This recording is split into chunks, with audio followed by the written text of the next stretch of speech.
Hello, I am Sydney, and today I am going to be talking about sexual health and wellness. This is stuff that would have been very beneficial for me to hear when I was a tween or a teen. I didn't have anybody that I could really relate to about these topics, all right? I am not a doctor. I am somebody who was sitting right where you are just a few years ago. I was in high school. I graduated high school in 2019 when I was 17 years old, and then I got pregnant and became a mom in 2020 when I was 18 years old. Now, I know that this topic of sex, sexual health and wellness might be awkward for some of you guys to hear. I am going to try to make it normal and natural because it is. And I know guest speakers might be boring, but I'm going to try to keep it interesting and exciting, all right? There's so much more to my story. Most people only know these simplified facts. But today we are going to be talking about some of the deeper parts to my story. We're going to be focusing on these topics: my introduction to sex, pornography, nudes, consent, losing your virginity, because I feel like there's better ways to phrase that, the connection formed with sexual partners, which not a lot of people talk about, protection, obviously, pH imbalances, things that can come with that, sexually transmitted diseases, STDs, also known as STIs, sexually transmitted infections, they mean the same thing, and then pregnancy in general, and also teen pregnancy because I was there, all right? So let's just hop into this. If I am at your school in person, then in front of you, you will have a piece of paper with all of the information from all of these slides on it. So you don't have to feel weird about putting it in your folder, taking it home and referencing that if you ever feel like you need to, all right? Or if you're just watching on YouTube, hello, thank you for watching. And at the end of this presentation, I really want to answer some of your guys' questions or just comments. So keep that in mind. And if you want to jot down some notes, please feel free to do that, okay? My introduction to sex, what my parents told me, what my teachers told me, and what kids on the bus told me, because it was really the kids on the bus who told me what sex was, all right? When I was in 3rd grade, my mom got me a book just about puberty, girl stuff. I don't even think I knew what a period was in 3rd grade, because I remember in 4th grade, that's when my best friend got her period, and I didn't know what it was. She told me what a period was. So either it wasn't in the puberty book my mom got me, or I just skimmed through it and did not pay any attention to it. It was just about shaving your legs and things like that. Things that weren't really beneficial to read in a book in 3rd grade. No shade at my mom, she's amazing now, but most girls kind of go through a weird relationship with their mothers, okay? Lots of kids, tweens, teenagers go through a weird relationship with however many parents are in the picture. It's a little weird. It was my dad who I had had a couple conversations with about sex, but that wasn't until I was older and I had already had sex, I'm pretty sure, when he told me about those things. And I was like, oh, little late to the party, dude, but okay. So it would be great if you guys feel comfortable enough to talk to your parents about this. At the school I went to in 5th grade, near the end of the year, we had like a week or two of school where the last hour or two of the day, the teachers just dedicated to like sexual health and explaining reproduction to us.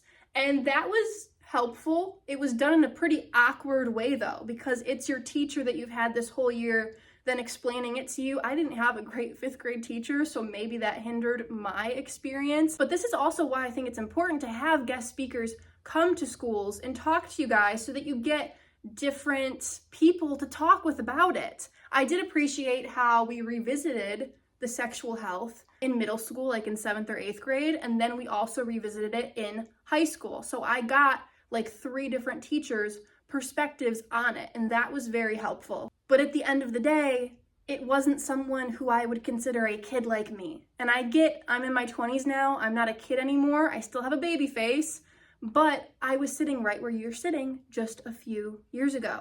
I feel like I can still relate to you guys in that way. But yeah, it was ultimately the 6th grader on the bus who had gone through that end of 5th grade few months before, and he told me and my friends, the sausage goes into the donut. And he just left us with that to process. And once we processed that, we could never go back to the information that we didn't know, all right? So that was engraved in my brain the beginning of 5th grade. I think I was like 10 years old. And immediately After that, I had an iPod Touch. I don't know if you guys know what that is anymore. It was basically an iPhone without the capability to call or text unless you had the text-free app. Then you could. But I looked it up. You have access to the full internet on that. So I look up pornography, of course.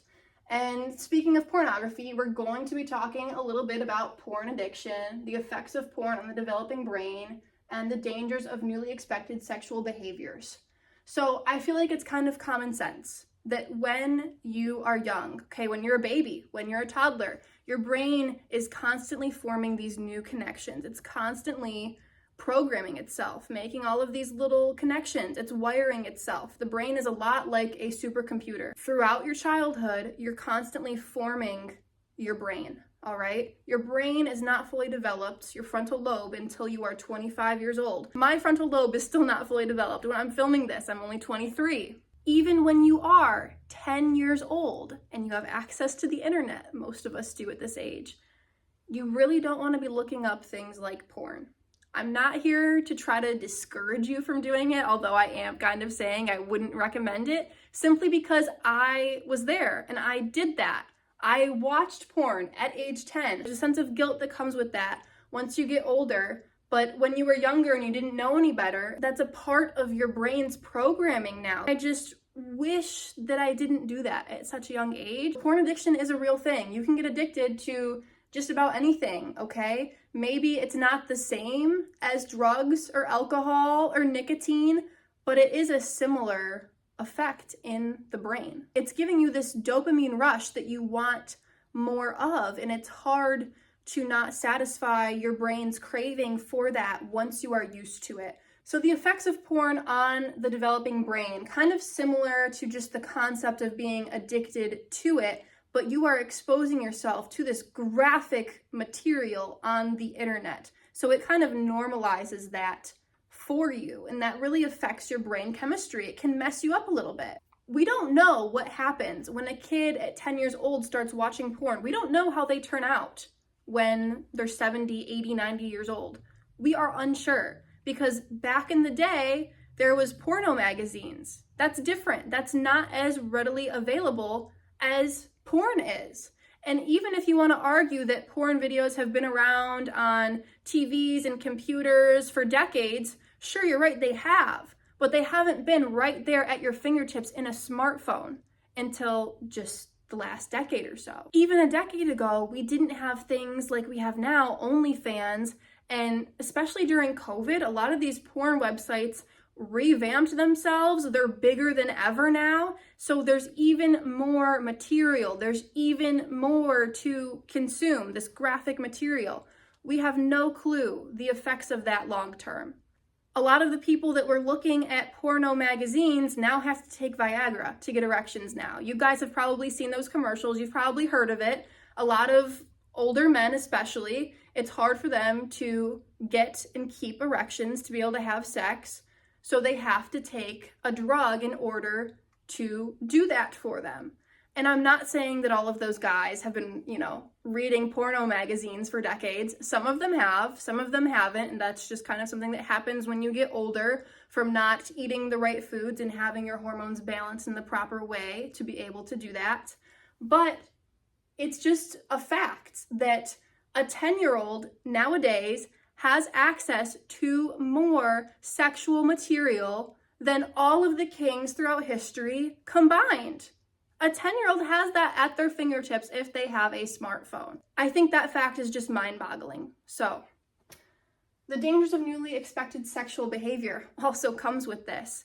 There are very violent porn videos, quite honestly, and that is kind of a newly expected sexual behavior. Our grandparents were having pretty vanilla type sex. It wasn't very aggressive. Maybe it was for some of them, but for the most part, the average human was having pretty normal, slow, nothing super spicy kind of sex.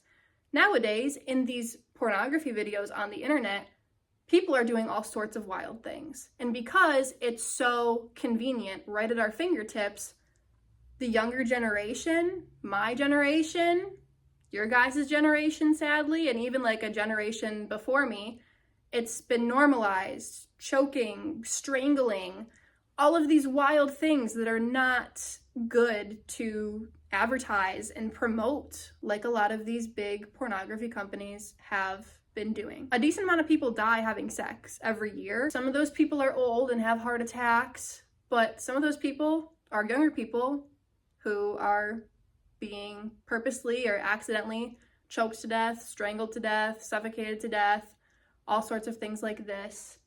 It's concerning to me. It really is. And not even just the physical concern, the mental concern that I have that comes with that. Because sure, how is that affecting your body? How is that physically hurting your body? But mentally, what thoughts are going through your head when that is happening to you? And how is that affecting your psychology when you are letting your boyfriend or your girlfriend do these things to you? That's going to affect the emotional side of the relationship. So we'll talk more about this later. But now I just want to talk about taking nudes, because that kind of goes into pornography. Not all of us are out here filming sex tapes, but when I was a kid, people in school were sending naked pictures of each other back and forth, especially on Snapchat and stuff. I'm not saying Snapchat is a bad app. I still have Snapchat. It's a great way to connect with your friends, in my opinion, but also when you are trying to figure yourself out, having these sexual desires, it's easy to just text certain things, talk about sex in text messages. That's what sexting is. And I'm not saying it's wrong or to not do it, but I'm saying it's not smart to do that at such a young age. Taking your phone in the bathroom also is just kind of gross, you guys. Obviously, more bacteria and germs are going to form on it because the bathroom is just a hot spot for germs and bacteria. And I know if you're in there taking a poop and it's taken a while, you might want to check Instagram or something. I get it. But just remember, you don't have to take your phone in the bathroom with you.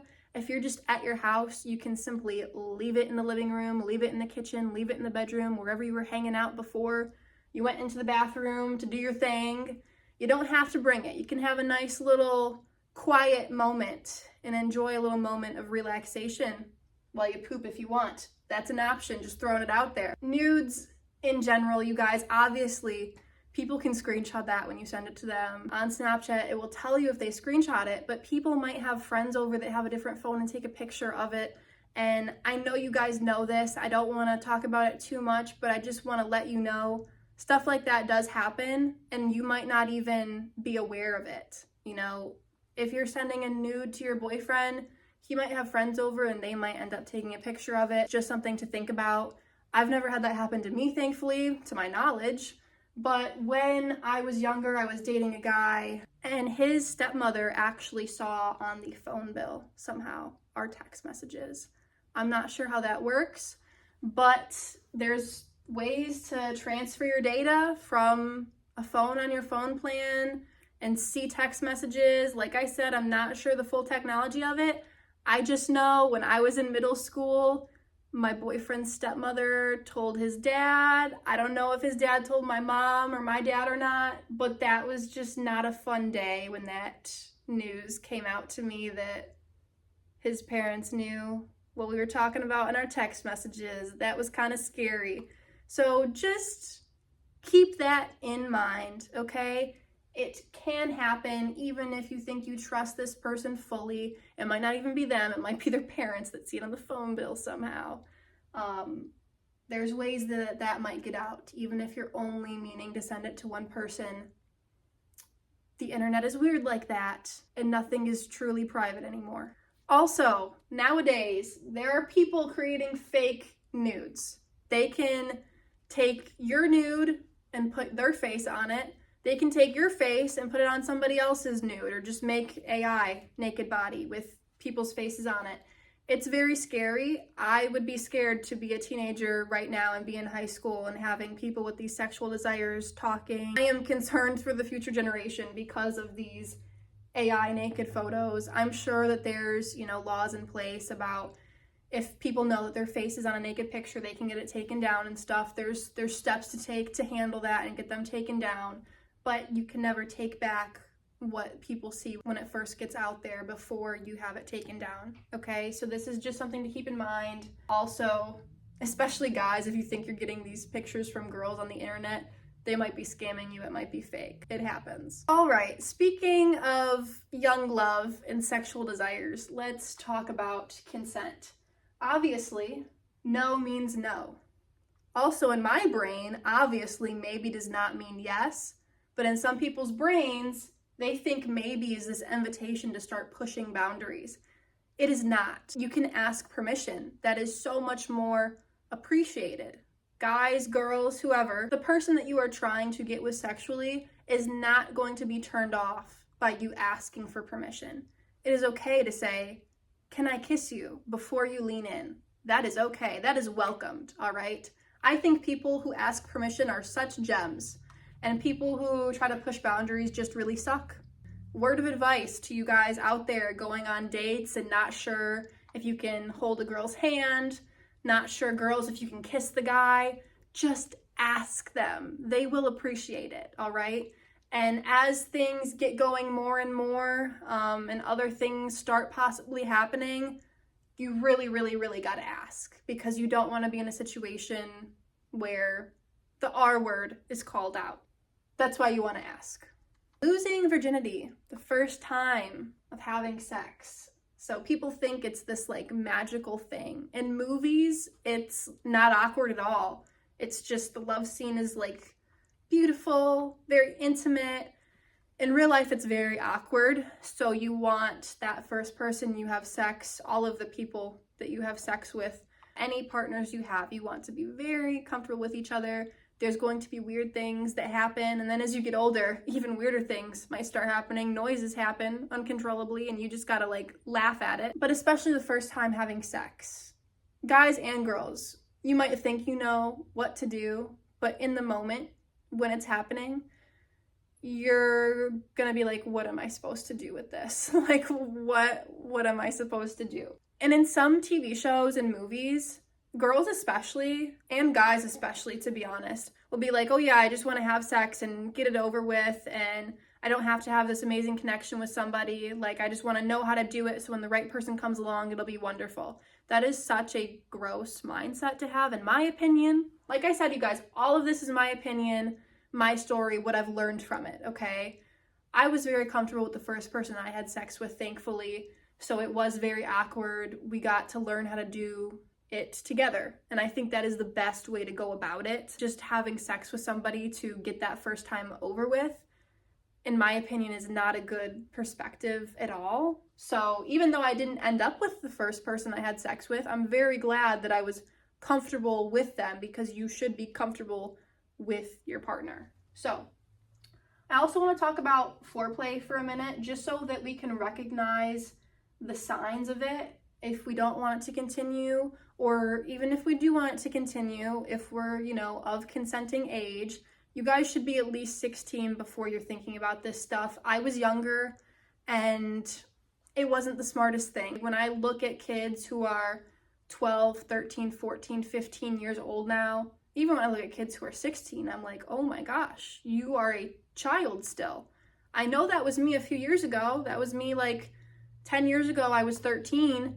But when I look at kids like that now, I'm like, how could I have been thinking about these things and doing these things at that age? It's just mind-boggling to me.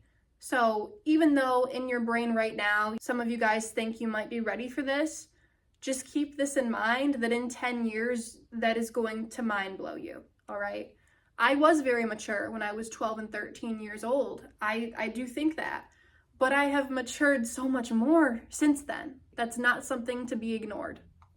So when I think of foreplay, now with a more mature stance on it, I know that foreplay doesn't really have to be physical. It can just be talking about things. It could be cooking a meal together. It could just be having a nice deep conversation, doing activities together that aren't sexual at all.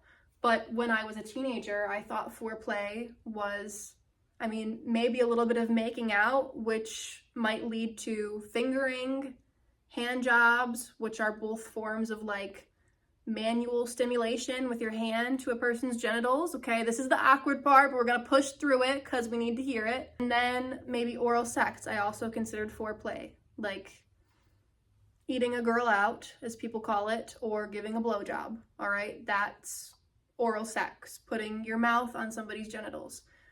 That's what I considered foreplay when I was a teenager, for sure. And I think that's what most people still consider foreplay. So if you're a girl and a guy starts putting his hand on your thigh, getting closer to that vaginal area, hopefully he's asking permission. Is this okay? Is this okay? Repeatedly. And if you say yes, then that's you consenting to his hand getting closer to that, right? Or you can say, right there is fine, but you don't need to put it anywhere else. That's a good thing to say. Or if his hand is on your thigh and getting closer and you don't like that, you can say, babe, let's just hug it out right now. Let's just watch the movie. Or, I'm pretty uncomfortable with this. I don't want to go any further right now. Let's just cuddle. Okay? And they should respect that if they're a good partner.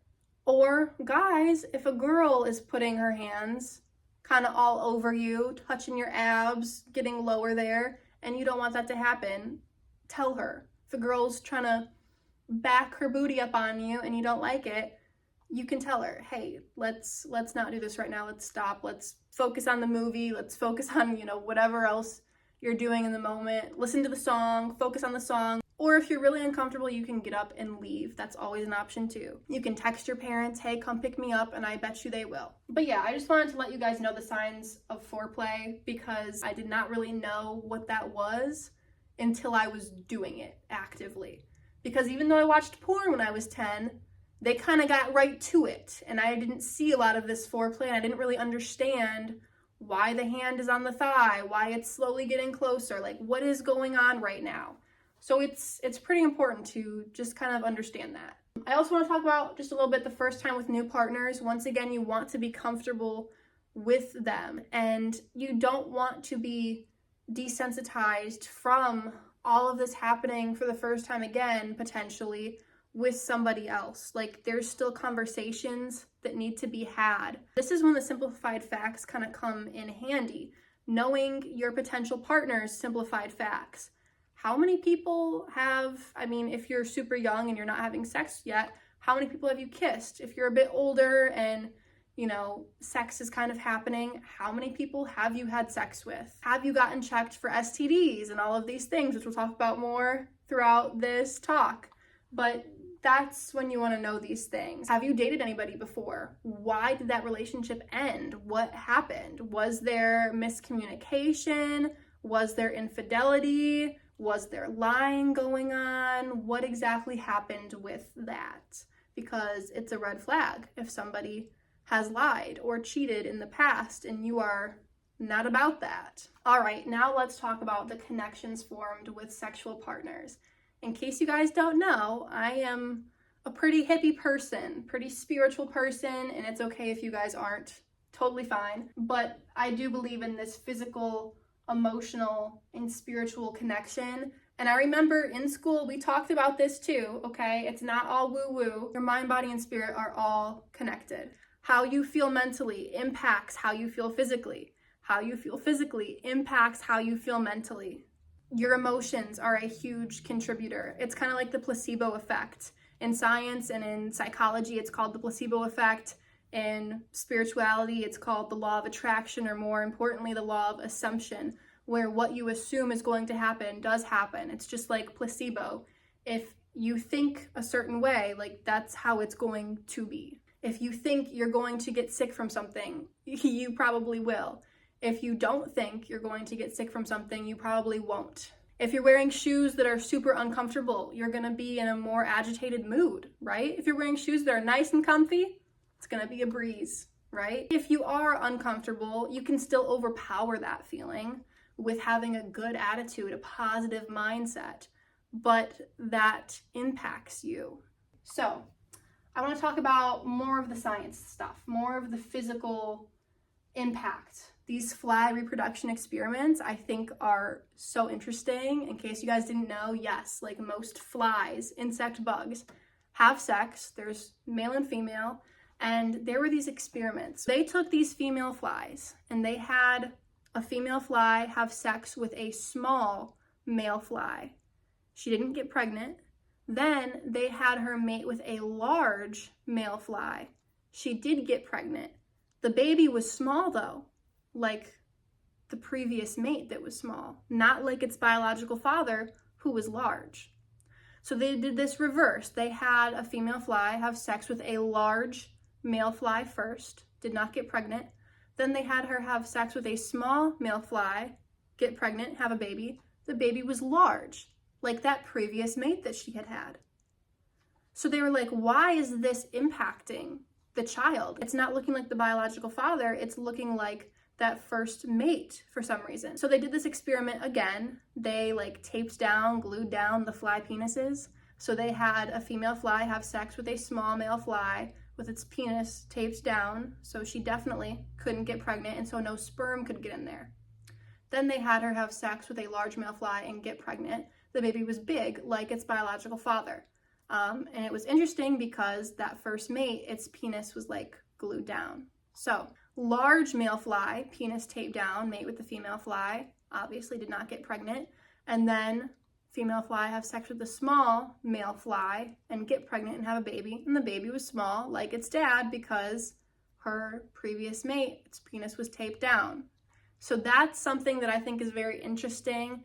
It must deal with DNA and DNA lingering. Obviously, this experiment was done with flies, not humans. We don't know necessarily the effects that previous mates have on our children, but this fly reproduction experiment opens up the question on if it's possible that our past partners can influence our children, can influence us in the future, our future partners.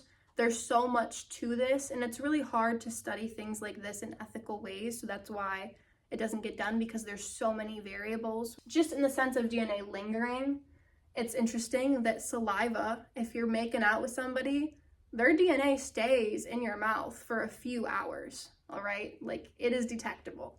And then if you have sex with somebody, that sperm can stay in a woman for up to 5 days. People always say, if you're not trying to conceive, then you don't want to have sex during that time of ovulation, but before then, after then, because like the sperm stays in you. This is why protection is important, because that sperm is trying to stay alive. That's what it's programmed to do. That's its job. It's trying to find an egg. Just even in the sense that DNA lingers, even if you can't detect it scientifically, there's still an emotional effect of the people that you choose to be intimate with, the people that you choose to be physical with and have that physical intimacy with and get close with on a physical level. You will start catching feelings for on an emotional level. Even if you were just trying to hook up with somebody, that doesn't work. You are going to catch feelings for them. Okay? They also connect with you on a spiritual level. We're not really going to get into that, but that's something for you guys to think about. Now let's talk about protection, because sperm can stay in you for up to 5 days. So the pull-out method and why it isn't ideal. Hopefully you guys haven't heard of this one. Hopefully you've just heard about condoms and birth control and other things like this. But this is a sadly very popular form of birth control. Just kind of having the guy pull his penis out of a woman before he comes so that the cum doesn't get in her. The climax of that ejaculation doesn't get in her, but there's still sperm that can get in you before that. If he's not pulling it out fast enough, some of the sperm from that ejaculation can still get in you. So this is not ideal because, like I said, even when you're not like ejaculating fully, sperm still comes out in the vagina if you're having sex without a condom on. So that's why it's not ideal. If you do have unprotected sex and, you know, the guy was using the pull-out method, or he didn't even pull out and he ejaculated inside of you, you really need to take a Plan B emergency contraceptive, okay? These are hormone disrupting pills. They look like this. It's a little pill that you just take one little pill. They're best taken before 72 hours after having sex. So if you have unprotected sex, you can go and take one immediately after, the next day, 2 days later. But after that 72-hour mark, they're not that effective. But like I said, they are hormone disrupting. You don't want to be popping these like candy, okay? I've had friends who popped these like candy. It is not good for your body.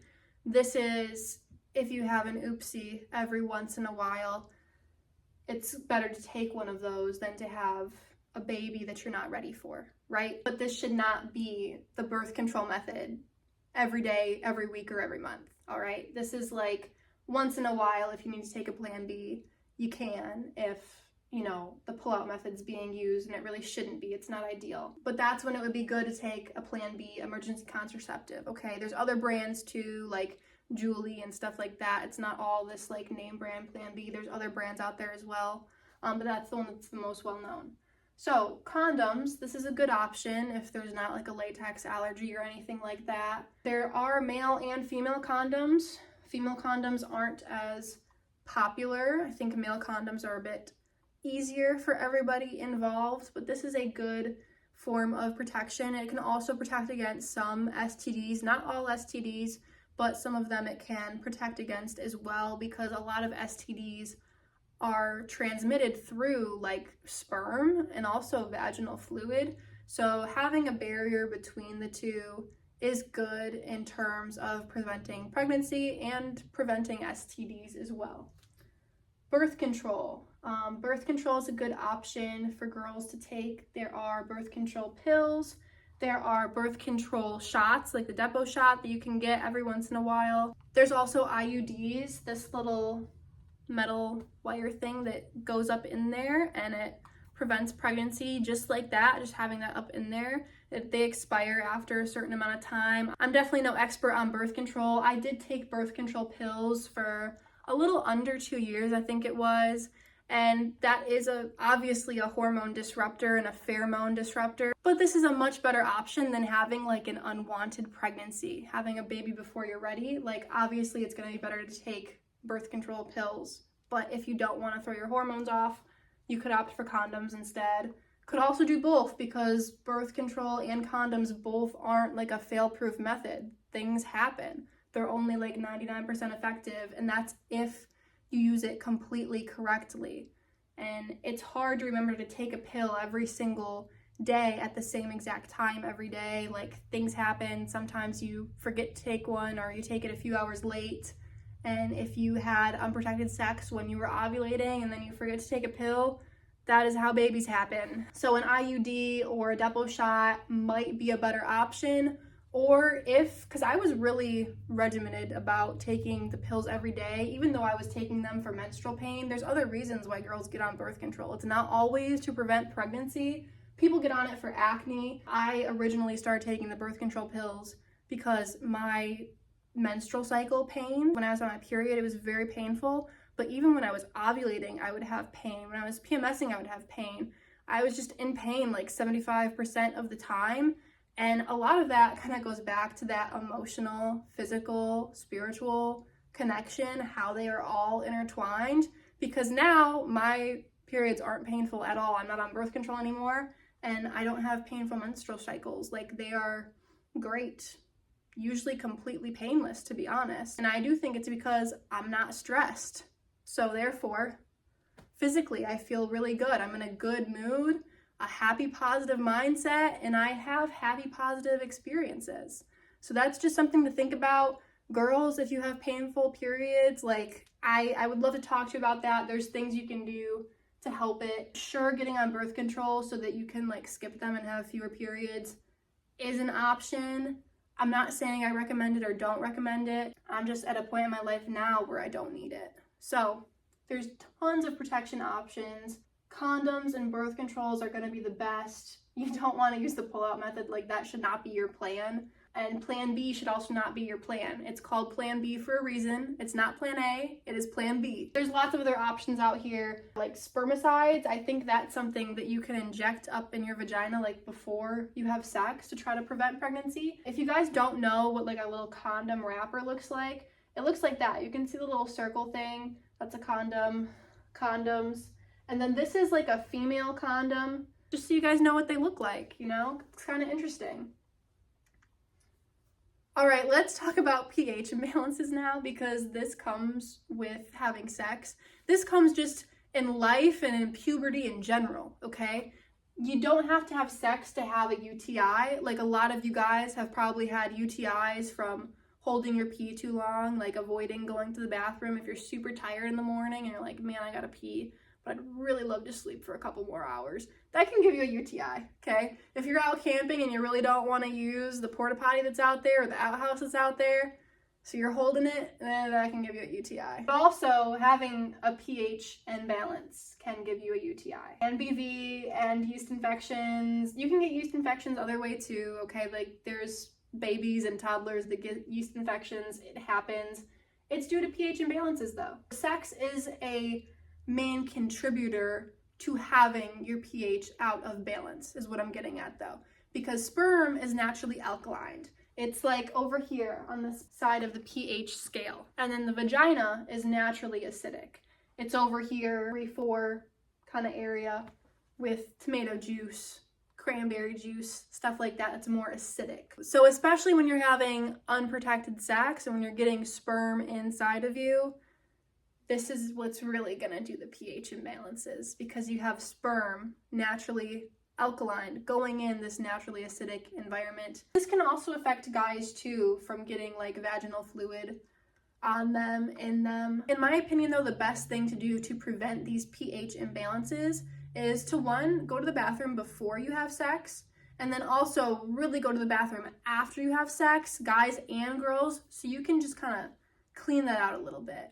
Sure, hop in the shower and like wash, all of that is going to help as well, but peeing can do a lot to clear your urinary tract. So that's good, highly recommended. If you want to treat a UTI, you can go to the doctor, get antibiotics, but a lot of the times you can treat these things at home. Ladies, I would drink cranberry juice. Also, if you want to mix it with pineapple juice, because straight up cranberry juice tastes not good, in my opinion, at all. So I mix it like 50-50 with pineapple juice. And that's like the real stuff, the real cranberry juice and real pineapple juice. I'm not talking like Ocean Mist or Ocean Breeze or whatever that brand is. That's not real cranberry juice. You gotta get the good stuff for it to really work. And pineapple juice also naturally makes you smell good. It improves your flora. So that's gonna help if you have bacterial vaginosis, which, ladies, that's like if your vagina doesn't smell great. So pineapple juice is gonna help with that. Guys, pineapple juice is gonna help you as well. And then yeast infections, that's caused by an overgrowth of this candida fungus. There are herbs you can take, there are supplements you can take to remove that candida fungus, remove that buildup of it, and that will help cure and prevent future yeast infections as well. So if you keep having these issues and you're trying to cure them at home and it's not working, you need to go to the doctor. If you keep having these issues with a certain sexual partner that you are having sex with, then your body could be kind of rejecting that person, saying, hey, like, we don't go good together. Our bodies just physically, our anatomy is not working well together. Just something that I wanted to throw out there in case you ever want to revisit the paper of these slides or something. But now it's time to talk about STDs, STIs. They mean the same thing. They can cause major health issues if they're not treated. This is why it's very important to talk to your doctor, go to your doctor, get tested for STDs after each and every sexual partner you have. That is my advice, okay? This is my opinion, my story, what I've learned from it. It's not cool to go around having sex with people and not getting tested and then going and having sex with more people, because the number one symptom of all STDs is nothing. They usually don't have symptoms. If they are super bad and keep progressing, obviously you're gonna notice something, but you might not know that it's from an STD. This is something I'm very passionate about. As you can see, it heats me up a little bit because I hate seeing people, grown-ups, adults, going around having sex and then not getting tested afterwards. I'm like, that is just not smart. I am somebody who, I don't like going to the doctors. You guys can probably tell by now, I'm a little hippie. I would rather, cure myself at home with my little herbs and my essential oils or something. But stuff like STDs, you guys, you gotta go to the doctor. It's very simple to get a urine test, a blood test, that test for all of the major STDs. There's a few that, you need skin samples, skin swabs of. We'll get into that when we talk about these main ones. But STDs are major, and I didn't even know this until I was at least 18 years old, that some STDs can be transmitted through kissing. Some lifelong STDs can be transmitted through kissing, all right? And sure, obviously, if you have a cold or the flu or something, that can be transmitted through kissing too. Mono, you can get from kissing. That's known as like the kissing disease, actually. So you can catch all sorts of weird bacterias from kissing people, but you can catch lifelong STDs from kissing people. Some STDs can be transmitted through fingering and hand jobs, okay? I did not know that, and it's not very likely. You are much more likely to get an STD from kissing or from, oral, vaginal, or anal sex, but it is possible to get STDs through fingering or hand jobs. We're not going to talk about this on all the other slides for certain STDs, so that's why I want to talk about it right now. The way that you would get an STD through fingering or hand jobs is if you're the one giving the hand job or doing the fingering and you have a cut on your hand, and so that sperm or that vaginal fluid gets in the cut on your hand. That is how you're likely to get an STD from fingering or hand jobs. You could also get an STD from getting a hand job or getting fingered. Like, that is possible too. Pretty rare compared to these other ways to get STDs, but I did want to mention that because it is definitely possible.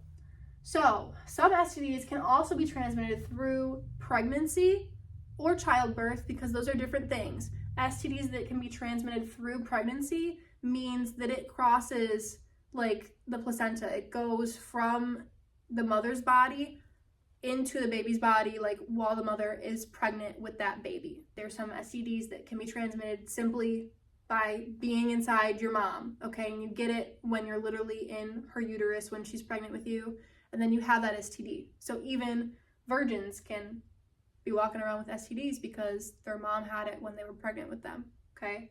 Not all STDs can be transmitted like that, but some can. And then some can also be transmitted through childbirth. Like when a baby is coming out of their mom's vagina, they can get STDs from that, okay? Another way that people could be virgins and be walking around having an STD. All of the most common STDs can be transmitted through oral, vaginal, and anal sex. There's some that it's more likely through vaginal or anal sex, and it's not as likely through oral sex, but you will see on the slides, the things that I highlight in bold are the main ways you're gonna get them. So, chlamydia. Chlamydia is a bacterial infection, and it can be cured. You're probably gonna need antibiotics from your doctor to cure this. The number one symptom is nothing. You can also have like abnormal discharge. Sometimes you get a little vaginal fluid in your underwear or something, or when you pee and you wipe, there's sometimes vaginal fluid there. That's discharge, okay? But if you have something up with you, maybe chlamydia, maybe a different STD, maybe just a certain point in your menstrual cycle, your discharge can be abnormal. Could be a different color, different texture, maybe it smells weird. Abnormal discharge, one of the symptoms of chlamydia. A burning sensation when you pee. That can also be a symptom of like a UTI. So this is why it's important to go to the doctor and not just read descriptions on the internet, because a lot of these symptoms, for literally anything that you're searching for on Google or your preferred search engine like Ecoscia, Firefox, whatever, don't psych yourself out over this, but understand some of these most popular symptoms because they're going to be reoccurring with a lot of these STDs. So a burning sensation when you pee, pain down there in general, etc. Lots of other ones too. So chlamydia may be transmitted through hand jobs and fingering, but it can be transmitted through birth, sharing needles, which sharing needles obviously can mean drug needles, but it can also mean tattoo needles, piercing needles, things like this. You want to keep in mind, even if you're like, oh, that's not me, like I don't do drugs, I'm not shooting up heroin or meth or something, I'm not sharing needles. but you're rebellious one day and you go get a tattoo and the person tattooing you isn't like switching the needle between people, or you're going and you're getting your ears pierced or whatever pierced, those are needles as well, you guys. Keep that in mind. Mainly, it's going to be transmitted through oral, vaginal, or anal sex. And then chlamydia can be tested for in urine samples, okay? Super easy to just go and get tested at the doctor. I'm sure you guys can catch your doctor alone without your parents there if you want to get tested for that. I'm sure there's something that you could say that would make them be like, oh yeah, we're gonna just, test their urine for basic things, because you can test for basic things in urine samples. Your doctor's not gonna shame you for this. They're gonna want you to get tested. All right, gonorrhea, also known as the clap, bacterial infection that can be cured. Very much like chlamydia, to be honest. The symptoms are the same: none, abnormal discharge, burning sensation during urination, pain, etc. It may be transmitted through kissing, it may be transmitted through handjobs and fingering. We're not really sure. This is one of those things that there's lots of variables for, and it's hard to really scientifically know and do this research because there's so many variables. You guys know in the scientific method, if you're trying to come to an answer about this hypothesis you have, you need to limit the number of variables. You only want to be testing one variable at a time. Humans are full of variables, okay? So you can't really test for this ethically. It's very hard to do this research. But gonorrhea can be transmitted through birth, sharing needles, oral, vaginal, and anal sex. And then gonorrhea can also be tested for in urine samples. The same urine sample that they will test for chlamydia, they'll test for gonorrhea, they'll test for all of these things at once. It's very easy, you guys. All right, syphilis. This is a bacterial infection that can be cured. Symptoms are none, fever, muscle aches, headaches, rash. But really what syphilis is these firm, painless, non-itching ulcer sores. So that description is going to be important to kind of know and differentiate between some of these other things that are similar. But syphilis is painless, non-itching ulcer sores. If you get it through kissing or through giving somebody oral sex, then those blisters are going to be in your mouth, in your throat. If you get it like on your genitals from vaginal sex or by your butt from anal sex, then the blisters, the sores will be there. So syphilis may be transmitted through hand jobs and fingering, but it can be transmitted through pregnancy, birth, sharing needles, kissing, oral, vaginal, and anal sex. So a lot of people think kissing is just this, innocent little thing. You can't get STDs from it. Yes, you freaking can. You can get syphilis from kissing, you guys, and also having sex. So keep that in mind. Syphilis can be tested for in blood work or skin samples of the sores. That's going to be the most accurate. This is one that you can't test for in urine, but it's pretty easy to get blood work, and there's lots of other things you can test for in blood work too. So if you want to get tested for all of these major STDs, get a urine sample and get a blood sample. Or if you have these like ulcer sores somewhere on you, have them take a skin swab of that so they can really see what that is. Now, trichomoniasis. Trich is a parasitic infection that can be cured. Symptoms are none, pain during sex, itching, foul smell, burning sensation during urination, etc. So trich may be transmitted through hand jobs or fingering, probably not likely, but it can be transmitted through birth, sharing needles, oral, vaginal, and anal sex. Trich can be tested for in urine samples. When you get tested for chlamydia or gonorrhea, have them test you for trich as well. This one, like I said, you're usually not going to have any symptoms with STDs, but this one, the symptoms are usually a bit different if you have any symptoms from the previous ones we talked about. This one, you might be having pain if you're still having sex. There might be a foul, not so good smell, okay? So just keep that in mind. Human immunodeficiency virus, HIV, this is the one that everybody knows about because there's been some celebrities that die from it. This is the brunt of a lot of jokes, actually. AIDS especially, the acquired immunodeficiency syndrome, which HIV can cause AIDS if it progresses. Back a few decades ago, this was like a death sentence, getting HIV, because then it was going to lead to AIDS and then you were going to die. Now there are medicines you can take to keep this at bay. I have friends who are living with HIV. It has not progressed to AIDS because they're on medicine. It's not curable, but like I said, it can be managed. And you can also just have lifestyle changes, a healthier diet, things like this, de-stressing your life can really help keep this virus at bay as well.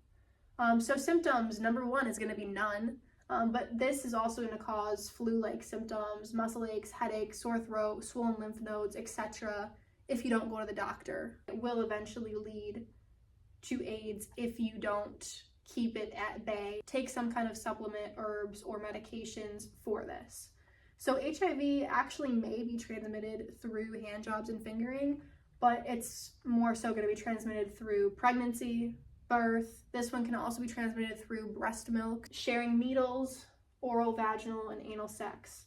So the ones in bold, I put pregnancy in bold for syphilis and HIV just because that's different from other ones. A lot of these you can get from giving birth, but if you are especially young and pregnant, so like you don't want to tell your parents, you don't want to go to the doctor yet, but you have HIV or you have syphilis, like that will go to your baby. So that's just important to know, those ones that can be transmitted through pregnancy, so you're not putting this disease onto another human and transmitting it to them.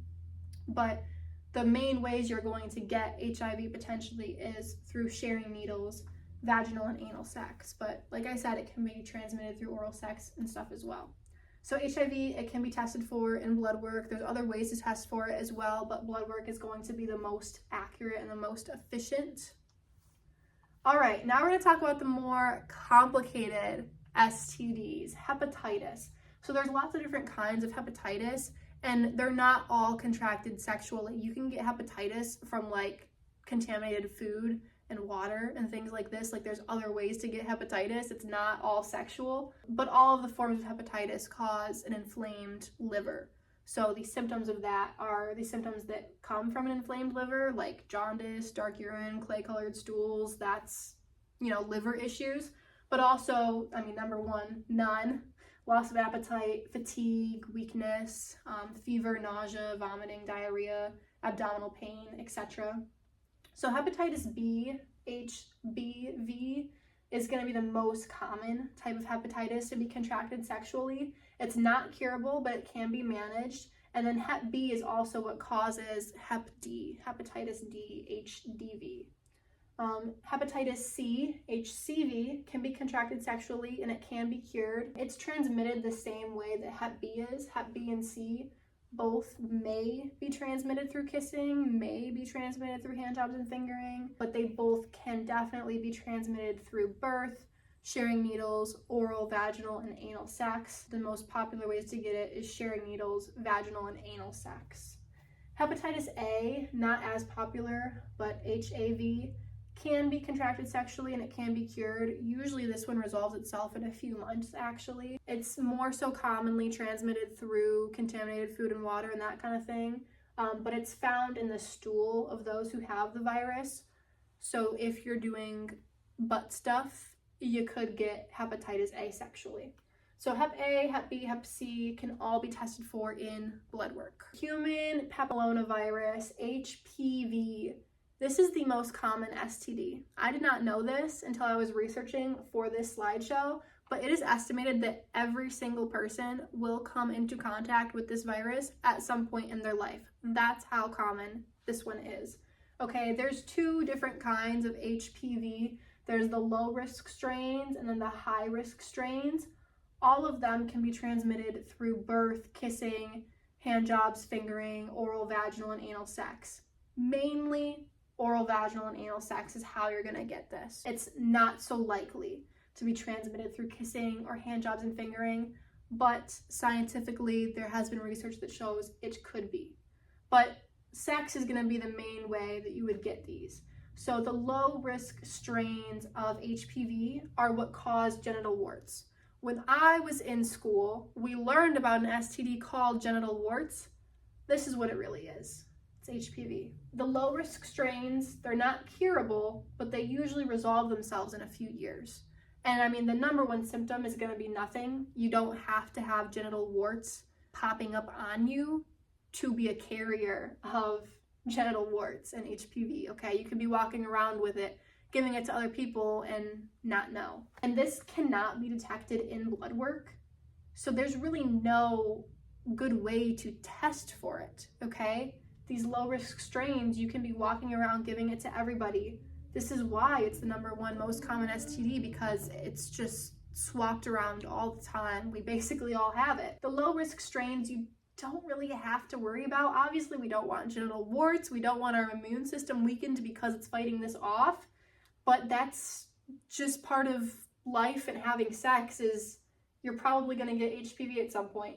The high risk strains are what we really want to look out for, because the high risk strains of HPV are what cause cancer. It's the leading cause of cervical cancer in women, okay? This is why we get pap smears. Like I said, I'm not a big fan of doctors. I'm not a big fan of pap smears, but is it worth knowing if you have HPV to get a pap smear? You know, that's something to think about. Weigh that out, because if you can detect cervical cancer early and treat it, that's an amazing thing. So this can also cause prostate and throat cancer if you get it anally, if you get it orally. It's not the leading cause of those though. Like, there's other reasons why people get all of these kinds of cancers. There's other reasons why people get cervical cancer too. There's all of these different feminine washes and stuff that we're putting in that area that can lead to cervical cancer. There's all sorts of stuff we're putting in our throat, things we're being exposed to in the environments, in food, etc., that can cause all sorts of cancer anywhere in our bodies, really, okay? It's not that you had sex and you got cancer, but it can cause that, these high-risk strains of HPV.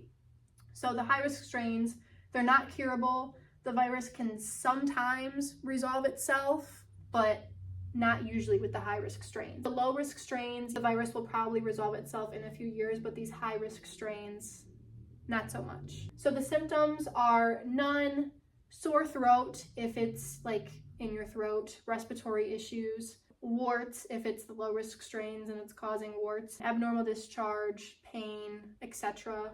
So the symptoms of this are going to be various depending on where you have it, what strain it is, etc. So like I said, HPV can't be detected in blood work, but it can be detected in pap smears. And now herpes. This is the last STD we're going to be talking about. I'm pretty fascinated with HPV, to be honest. I think it's just interesting to know that like everybody's going to get HPV in their lifetime probably.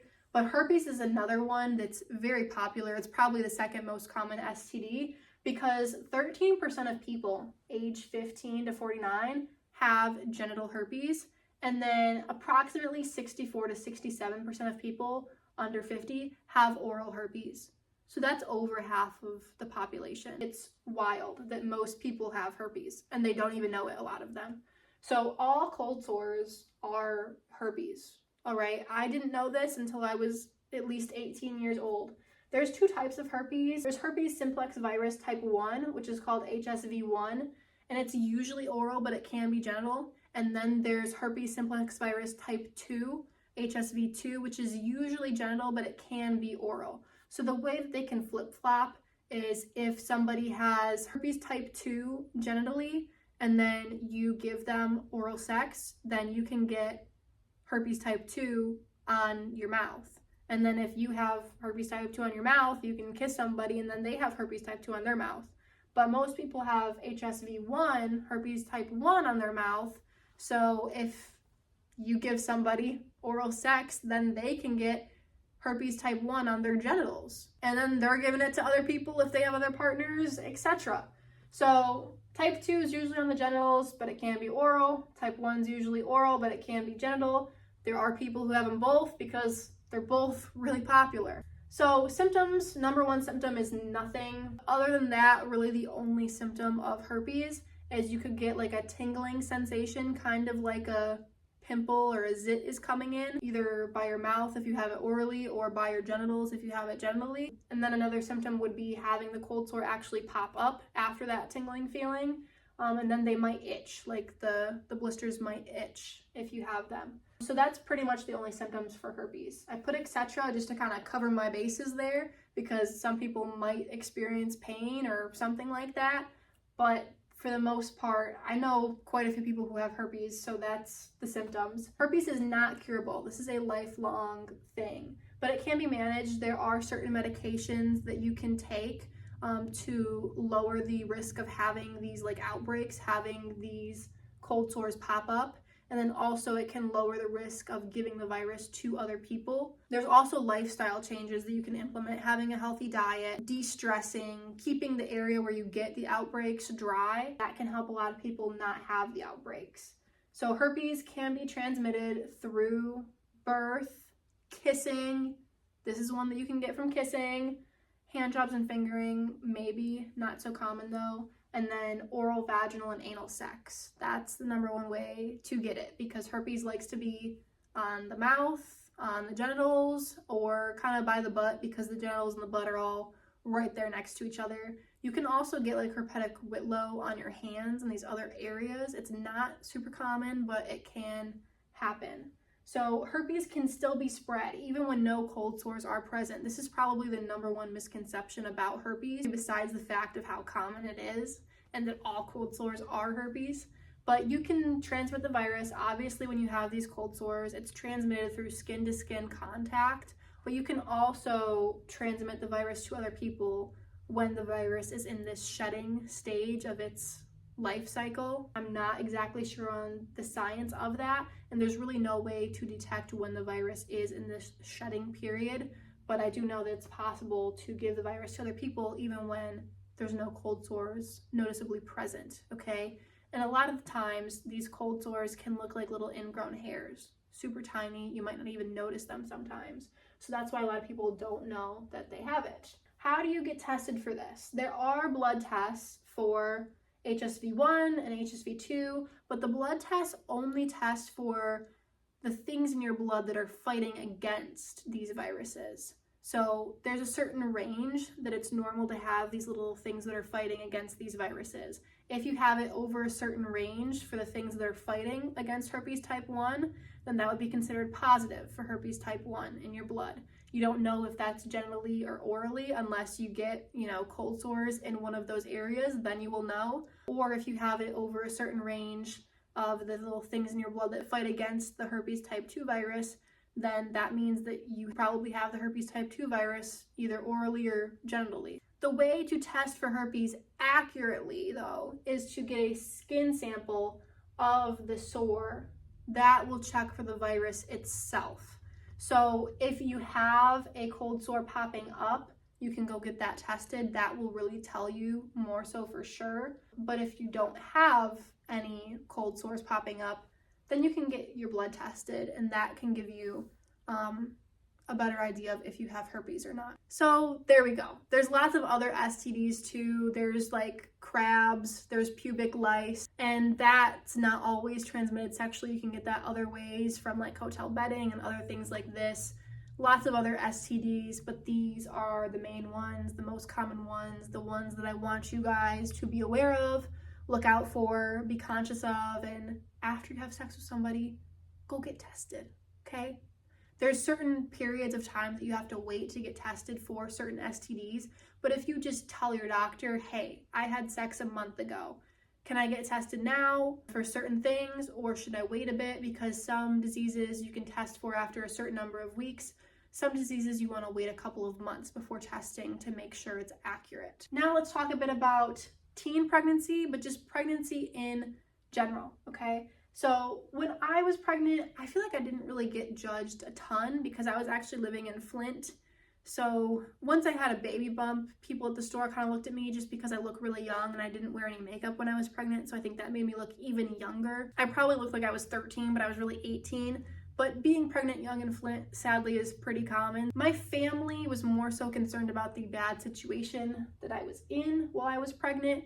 If you guys want to ask me questions about that, if we're, doing this in person in the school, then I'll probably be more up for answering those questions, not on YouTube for the world to see anytime they want. But yeah, I wasn't financially stable when I was 18.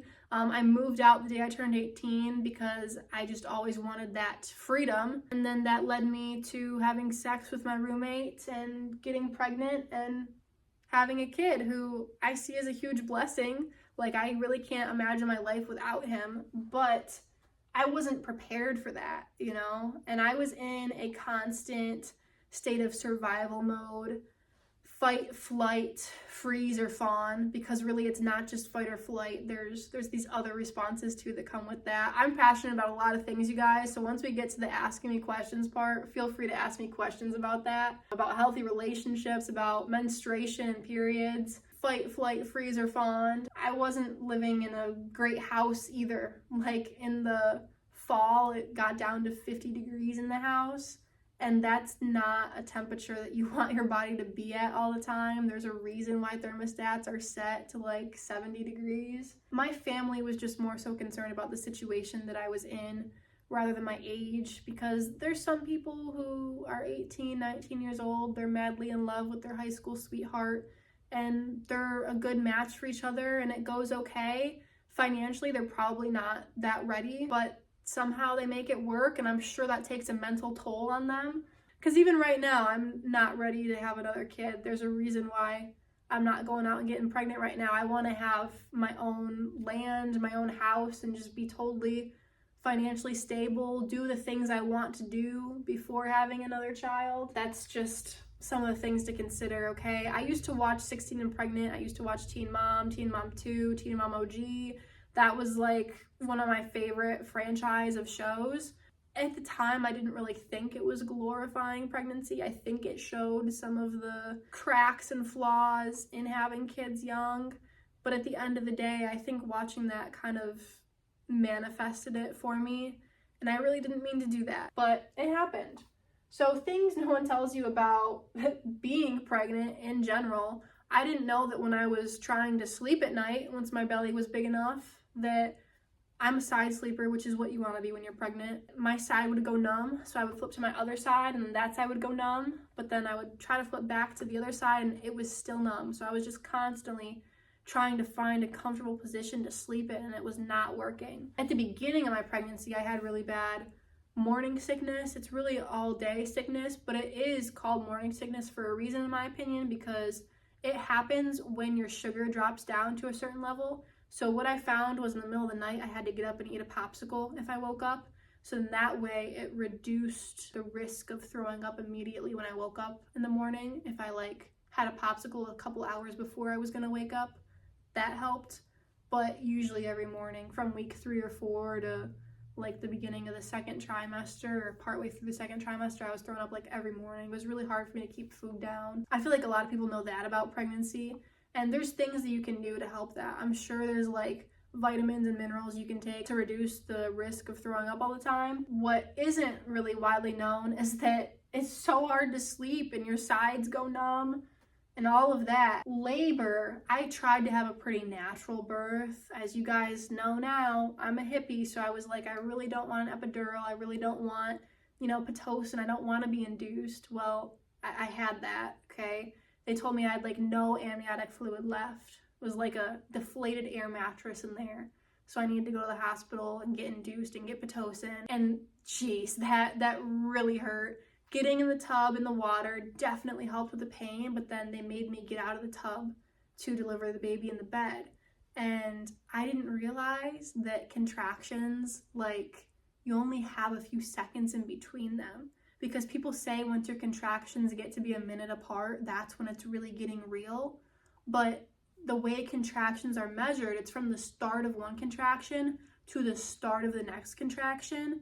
So the time period that they're measuring in between contractions includes the time of the pain of the contraction. So contractions last like 50 seconds. So if your contractions are a minute apart, there's only 10 seconds of wiggle room in between them to where you can like move around and change position if needed. So I was going from like laying down in the water to like sitting and then wait for the contraction to pass. And then I had another 5 or 10 seconds. So I would stand up and I just had to go through like, 7 or 8 different like contraction cycles to be able to get from the tub to the bed. Like, it was getting real. The pain was just too much for me. I ended up trying like the gas, and that I just did not like the gas. I was like, this doesn't do anything for me. So I got an epidural and it numbed me out way too much, and like my body wouldn't let me push. I felt like I was pushing, but I wasn't pushing. You don't even have to push in labor, by the way. Like, women give birth in a coma. It's happened before. you really are just supposed to lay there and kind of let it happen. But my body was so numb from the epidural that it wasn't letting me push when the doctors told me I was like 10 centimeters dilated and it was time to. My body wouldn't do it, it was too numb. So yeah, just weird things with labor. There's a way that you want it to go, and then you end up succumbing to all of these things that the hospital has to offer. After delivery, you have to deliver the placenta too, which I had no clue about. And then you have to like pee and poop before you can leave the hospital, at least I did. And oh my gosh, I had like no control of my bladder for a while. I would hold my pee until I got into the bathroom, and then as soon as I got into the bathroom, I would pee my pants. Or if I would, go to the store and then come back to my house, my body was like, okay, you're home now, like we're peeing. And I'm like, oh my gosh, just wait until I get on the toilet. TMI, but that's a part of after labor for sure. Breastfeeding. I had mastitis, which was not great. I breastfed for over 2 years. After my son was a year old, I was like, you can stop whenever you want. But because especially I had mastitis, which is like clogged milk ducts, I had mastitis. It went away, but then I would get it again every so often if I went too long without breastfeeding. I tried to pump, but then I realized that was throwing my body off because pumping was making me produce more milk, which was clogging my milk ducts more. So I was like, I need to stop pumping and just nurse. So that was difficult. I can't even imagine how difficult it would be to get up in the middle of the night and get a bottle ready. I think it's much easier to just lift your shirt up and let your breast out and feed your kid that way. I think that was easier. But the complication of having like 106-degree fever was wild. I didn't even know that was humanly possible. It's only for really bad infections like mastitis. I thought I was dying. It was like the worst flu ever feeling, like the highest temperature I've ever had by far. Multiple different times when I had this mastitis flaring up.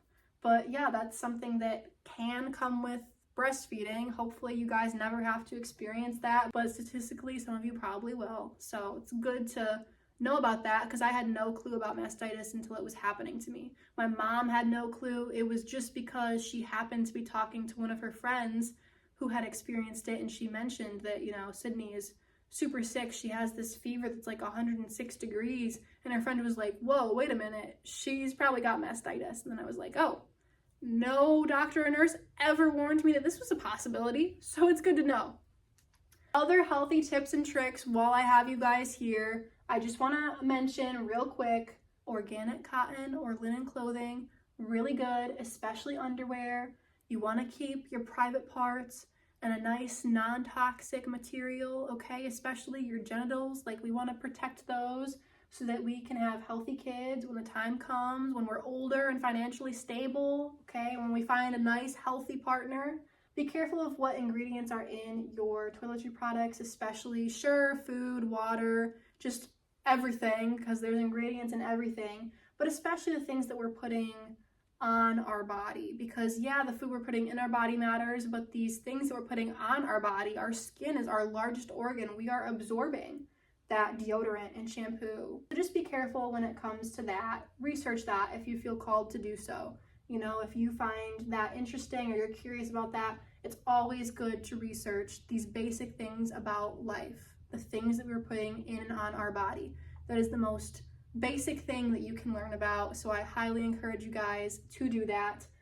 Be aware of how you talk to others, your parents, your partners, your friends, your family, your teachers, strangers on the street, etc. Just be kind people, okay? And that's so easy to say, but we so often forget it. Just be aware of how you talk to other people. Be considerate, be compassionate. I know now, especially with your parents, especially with your family, especially with your friends and boyfriends and girlfriends and all this drama, it's easy to say really hurtful things. It's easy to avoid people, but it's so much better in the long run to just sit down and have conversations, okay? Depending on the situation. Sometimes it's easier to just not say anything and let situations be if you can't reason with people, okay? But depending on the situation, just kind of be aware of how you communicate to people. Because the drama that you have with your parents now, it might be so different when you're older. I really had some harsh feelings toward my mom when I was growing up, And now that I'm older, I just see her as another adult human being. Like, I understand why she did the things she did. I can understand more why she was the way she was. And I don't see her as this like evil mother anymore. She's like one of my favorite people now, and I look up to her. I think she's amazing. I'm so proud of her now. When I was a kid, I thought my dad was a superhero. I thought he could do no harm.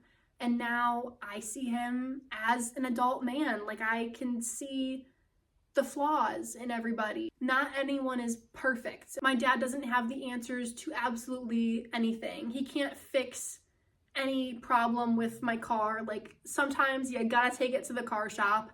I see now. It's different. I don't have that kid, even teenager kind of illusion anymore. And I think part of that comes from having your own kids and understanding, like, okay, my parents, yeah, they weren't perfect, but I'm not a perfect parent either. Things happen, and they do grow up so quick. I think that just happens when you're older, and maybe you guys have younger siblings, younger cousins, and when you see them, you're like, oh my gosh, you're so big, you're so tall, you grew up so much.